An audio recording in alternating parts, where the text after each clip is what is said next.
When it comes to delivering flowers for life's special occasions, trust the name that's been setting the standard for nearly 50 years. 1-800-Flowers.com. From breathtaking bouquets to one-of-a-kind arrangements, 1-800-Flowers is your authority on quality blooms. Always fresh, always stunning, always delivered with care. And right now, for a limited time, you can save up to 40% off your bouquet and make someone's day. Save up to 40% off today at 1-800-Flowers.com/podcast. That's 1-800-Flowers.com/podcast. Welcome to Lifestyle Solopreneur, the community for entrepreneurs who put lifestyle first. Join your host, Flavia Barris, as she interviews successful lifestyle solopreneurs and shares ideas to help you find the perfect balance between lifestyle, business, and self. Flavia is an attorney, marketing expert, and founder of several online academies. She's been featured in major media, including BBC World News, The Wall Street Journal, The New York Post, ESPN Television, and more. Join us for this episode of Lifestyle Solopreneur. Lifestyle Solopreneurs. Today we get to speak with Tom Dunkel. He has nearly 30 years of experience building, scaling, and even sometimes failing in business. He's built 2 8-figure companies, crashed 6 of them, but raised over $50 million across multiple asset classes. He is the managing director of Eagle Capital, and he helps investors grow wealth through operator-backed deals. But business building is still his primary core. From assembling top-tier teams to turning chaos into clarity, he brings hard-won strategy to every single venture. He's been featured on 90-plus podcasts, recognized in Marquis Who's Who, and mentors entrepreneurs chasing their next big win. Off the clock, he's an 8 handicap golfer, rock band frontman, and an active supporter of many causes, from scholarships to veterans. Welcome to the show, Tom. Hey, Flavia, it's so great to be with you and all the listeners today. Looking forward to our chat. Me too. And I love speaking to people that have as much experience as you do. I mean, you've been in this world, not just entrepreneurship, but some time in corporate America too, for a long time. So what is your path? How did you get from where you started to where you are now? Sure. Yeah. Well, it certainly was not a straight line, but I got out of business school in the kind of the mid 90s. I landed a really great job in the aerospace industry as a financial analyst. So the company I joined was growing aggressively through acquisition. So I came on as kind of the Excel nerd, running the models and doing the projections to see, if these deals made sense. And then for the deals that did make sense, I'd be involved in putting the package together to go out to the banks and the private equity firms to get the money. And so it was just an amazing time to build a foundation, because in the aerospace industry, I was working with ex-fighter pilots. Our chairman was a 2-time space shuttle astronaut. He brought on his buddy, Neil Armstrong, to our board of directors. There were Harvard MBAs, Chicago MBAs. My one boss was a Wharton MBA, Naval Academy guy. So anyway, just the list goes on and on about just the people I was surrounded with. And that made a huge difference in terms of my professional development as a young guy. But fast forward, I'd always kind of wanted to do something on my own, Flavia. I just sort of had something in my gut, like, I enjoyed these companies, but I was working very long hours, making other people a ton of money. And so I figured, hey, let me see about going out on my own. And of course, it's hard to do that because by that time I was married. I had 2 young kids at home. But in 2006, the decision was kind of made for me when I was fired from my corporate finance job. And it was the 3rd time in 4 years that I had lost my job, either from, just downsizing. My one company relocated across the entire country, which I wasn't willing to do. And so I figured, hey, now is the time. This is the kick in the pants that I needed to really go out and do my own thing. And so, 2006 wasn't the best timing, Flavia, to jump into real estate. But that's what I did. And learned some hard lessons those next few years as the market shifted against me. And I was trying to learn how to be an entrepreneur, learn how to be a business leader, learn how to build team, and learn the real estate market, all while the world around me was kind of crumbling. So it was a pretty challenging time, but I persisted and adjusted and eventually got into a business that turned out to be really great, which we're still running today. My business partner, Joe, and I connected way back in 2010. So we've been doing different things in and around real estate over that time. And, thankfully over the past few years, I, really haven't, we've got the team in place. I haven't been working a whole heck of a lot. I'm working on my golf game and my rock and roll band. So, really kind of shifted my mindset to lifestyle these past several years. But it's been a great journey. I wouldn't change it for the world, despite the highs and the lows. Well, that's why we've got you on the show, because you are a lifestyle solopreneur. I mean, you've sort of achieved that dream. There's a lot of people out there. Well, some people may be thinking, I don't do golf, right? But whether it's golf or some other hobby, surfing, whatever it is, I think that's the ultimate goal for so many entrepreneurs, is to not have their work own them, but to have some freedom and to have kind of earned autonomy, right? Because in corporate America, there's very little autonomy. I mean, in many ways, we devote the majority of our waking hours to our jobs often. Yes. And so to have some time freedom is just amazing. It's amazing what you've achieved. And I love that you work in this sort of fund of funds business. But before we get into that, maybe explain to anyone listening who's not really in this world, what is just a basic fund / syndication, basic investment fund. And then what do you do as someone who works with funds of funds, and how that kind of magnifies and maybe complicates it a little bit. So you have to be a pro to do this, but what? Yeah, sure, Flavia. So for the 5 years through 2024, I was the chief investment officer at Belrose Storage Group. So we're a storage company. We're buying self-storage facilities up and down the East Coast. And when we would find a property to buy, of course, we would go to the bank to get a loan for, call it 70% of the purchase price. But for the 30% of the purchase price, which we commonly call the equity, we would do what's called a syndication. And so let's say we needed to raise $2 million. We would go out and find 20 investors that wanted to put up $100,000 each, and away we go. And so we would have certain terms and agreements with those investors. And as what we call the GP, the general partner, in other words, the group that put the deal together, we would share in the profit and make some fees and this, that, and the other thing. But at the end of the day, the investor is a limited partner or a passive investor who is participating as a part owner of this business that owns this self-storage facility. So they make cash flow and a profit.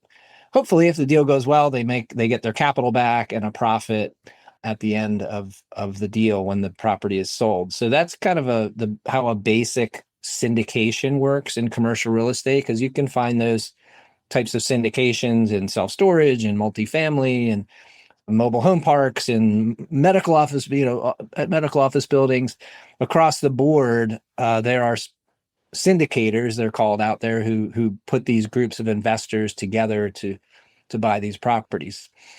Now, in my journey, Flavia, I've been at this for a while now. So when I phased out as the chief investment officer of Belrose Storage Group last year, I started Eagle Capital Investments. And basically, Eagle is what they call a fund of funds. And what that means is, I have this group of investors who I've been working with for many years, raised millions and millions of dollars from them. And now through my journey, I've also met many, many world-class, fantastic operators in these different asset classes who I've become friendly with and I've become to know, like, and trust them. And so as I'm looking to invest my own money with these trusted operators in various asset classes, I'm now, through Eagle Capital Investments, bringing along my network of investors who I've been working with all these years and saying, hey, gang, I found this great deal with this operator who I've known for years. I know, like, and trust them. I'm putting in a bunch of money. Would you like to tag along with me, take advantage of my experience, my network, and participate alongside me to invest in this apartment building, for example, like I did this past January? And so, they'll be able to go through me and the benefit to the operator is instead of them running around and collecting these $50 or $100,000 checks, I'm coming to them with one check for call it $1 million.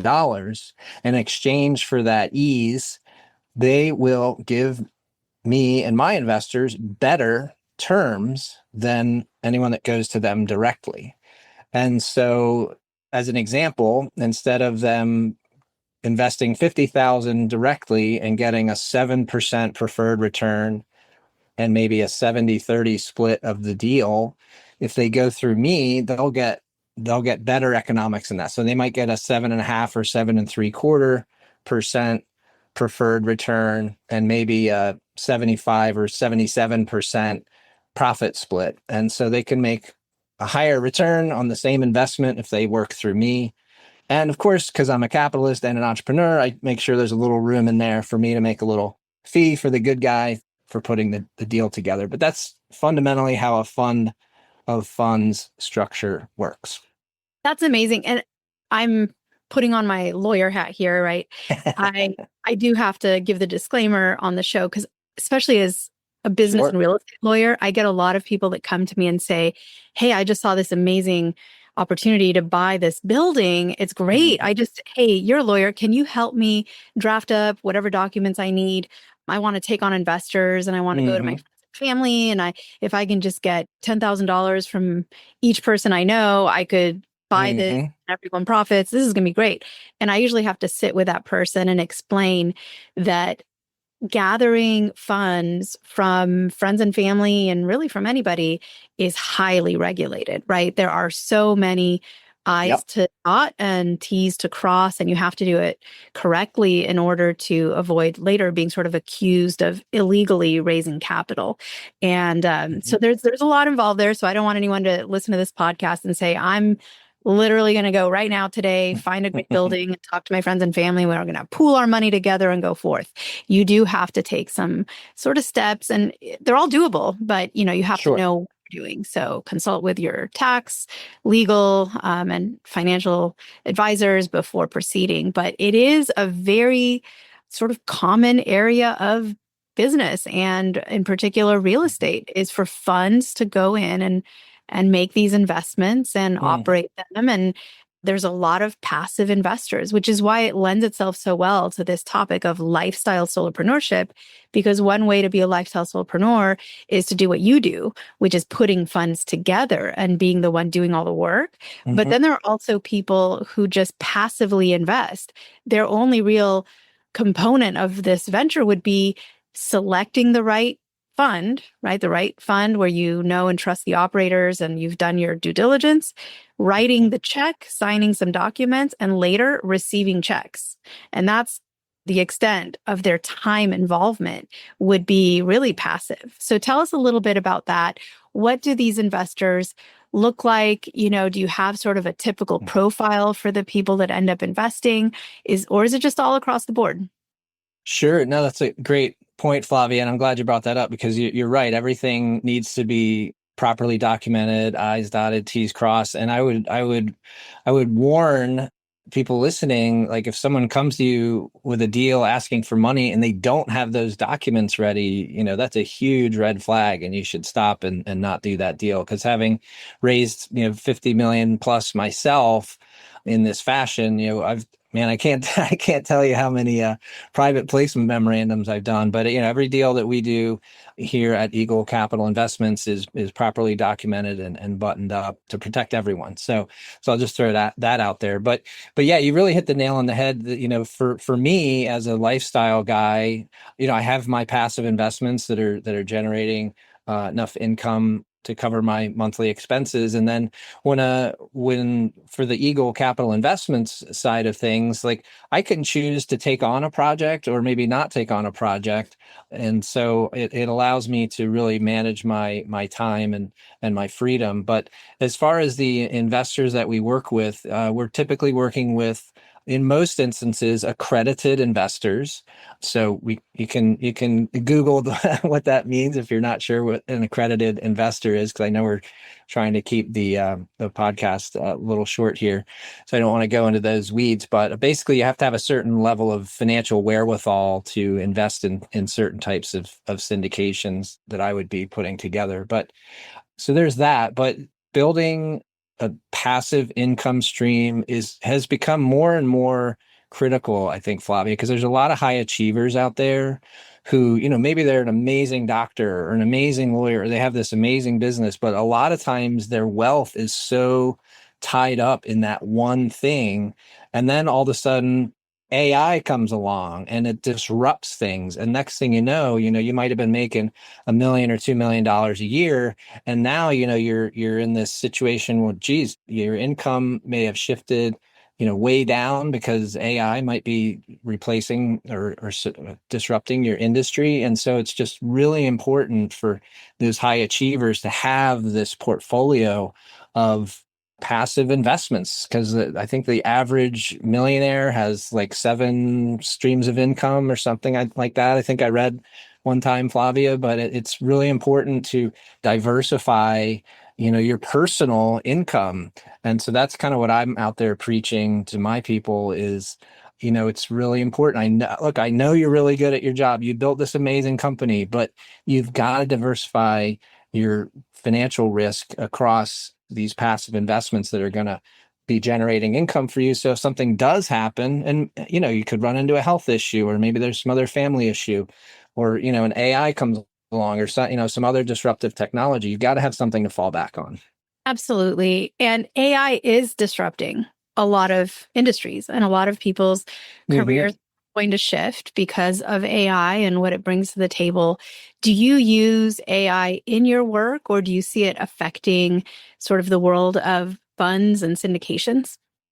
Flavia, that's such a good question. And I have to say, like, I was the last one of my friends to have a cell phone. So I'm not typically an early adopter of new technology, but I am in the case of AI, because I've just heard through my network and some of my friends in business and in life who are, just seeing this as a tectonic shift. And so, yes, I've been using AI. I actually joined an AI mastermind group so I could start to learn about it. And so through that process, I have now come to the point where I'm using ChatGPT and some other AI enabled technologies daily. So they help with my social media posts and, and writing content and things like that. But you know what they also do? So I'm getting married in a month or so. I plugged in the contract with the venue where we're having the wedding, and I had it tell me all the things that I could negotiate in there. So, and I ran some bank documents through there, some loan documents, and help to negotiate some things. So AI is here. It's not going away. It is disrupting industries. I was on a call earlier today with my attorney who we've used for many years now, and he's already kind of feeling the impact of AI impacting his business. So yeah, it's coming. And people should start to learn about it and not be afraid of it. I mean, can anyone really know for sure whether you and I are actual people or just having a conversation? No, there's actually, you can That's create right. pretty real sounding conversations. But I assure everybody, holding up my right hand here, I swear and affirm we are humans. Yes, it is. It is me. Yeah. But we're getting there. We're getting to that weirdness. So tell us your book. I know you've got a book. I want to know more about it. What prompted you to write this book? Who is it for? What's in it? Yeah. So having accumulated so much knowledge and experience, and I'm in my late 50s now, and I feel like I'm at the point in my career where I need to be sharing, I need to be getting this stuff out of my head and out into the world so that other people can benefit from my experience and hopefully avoid some of the mistakes that I've made. So the book is called The Wealth Builder's Playbook. and it's the Elite Investor's Guide to Living Life on Your Own Terms. And so it's available on Amazon. And since we were just talking about AI, I'll throw this out there. If you go to tomdunkel.ai, you can talk to my clone about my book and about my experience and things like that. But yes, I encourage people to grab the book. It's at investwitheagle.com, investwitheagle.com. And it's just, kind of some stories. I'm a golfer, so there's stories in there about like the golf buddies that are going out, and like the three guys are investing passively and they're like relaxed and loving life. And then their one buddy who isn't invested passively, he's like all stressed out and not playing well because he's got too much on his plate kind of thing. So I've got some hokey stories in there, but hopefully through the narrative and the stories, people will learn about things to look for in their passive investments, mistakes that they can avoid. I go through our whole due diligence method. It's called the SAFE method, SAFE, which is an acronym. If you want to learn what the acronym is, you can grab the book. But basically, it's a due diligence framework for even beginner investors to jump in and start asking questions and conducting due diligence in a clear and concise but thorough way so that they can make an educated investment decision so that they can sleep well at night, because that's part of lifestyle, right? You got to be able to sleep at night. I love you can tell people, hey, I've got a book that can help you with your golf game. And they're expecting some book with like a golfer on the cover, but it's a book on investing. But right.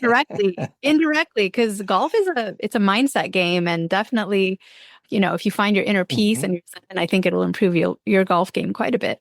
So I have enjoyed this conversation so much. Thank you, Tom, for being on the show, for sharing all this information, not just background on, hey, what is a fund of funds? What are some options out there to be a passive investor? And then what are some options to be not the passive investor, but the one that's organizing all of this and making it happen, which is your role. It's been very informative and educational and inspiring. So thank you so much for being on the show. I hope people go and find out more about your book at investwitheagle.com. Also, they can chat with your AI clone, which I think is so fun. So they need to do that as well. And any parting thoughts before we wrap up? Well, no, this has been so much fun, Flavia. Thank you for the great questions. And I have tried to keep my answers short and sweet, but in my older age, I do tend to drag on. So I apologize if I did. But I would love to hear from some of the listeners through my website or otherwise. Amazing. See you soon. And thanks again for being on the show. Hey everyone, thank you so much for joining us, and I hope you enjoyed the show. Don't forget to subscribe to this podcast, and if you leave a review on iTunes, I promise I will read every single review.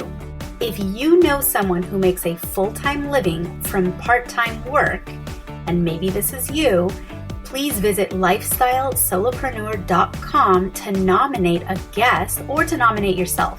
Because remember this, money doesn't buy happiness, but money in the hands of a happy person, there is no greater tool. Today's episode was brought to you by the Get Shift Done program. It's a lifestyle-changing online class to help you define your business and lifestyle ambitions, and to set goals in a way you've never experienced before. This class will 10x your daily productivity with methods that will blow your mind. And if you use the coupon code podcast, the class tuition is 99% off. Visit GetShiftDone.com to enroll today.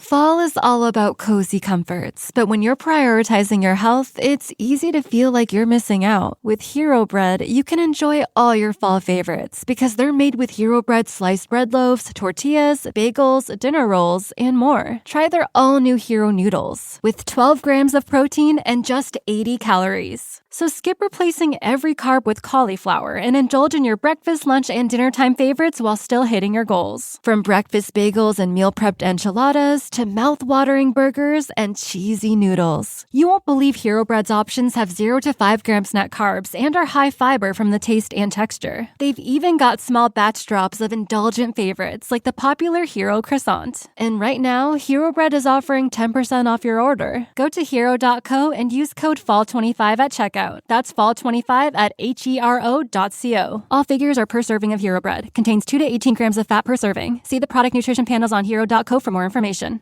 Since 2011, American Giant has been making everyday clothing with extraordinary effort. Not in far-off factories, but right here in the USA. We obsess over fabrics, fit, and details, because if you're going to wear it every day, it should feel great and last for years. From the cut of a hoodie to the finishing of a seam, nothing is overlooked. Our supply chain is tight-knit and local, which means less crisscrossing the country and more care in every step. The result is durable clothing, t-shirts, hoodies, sweatpants, and denim that become part of your life season after season.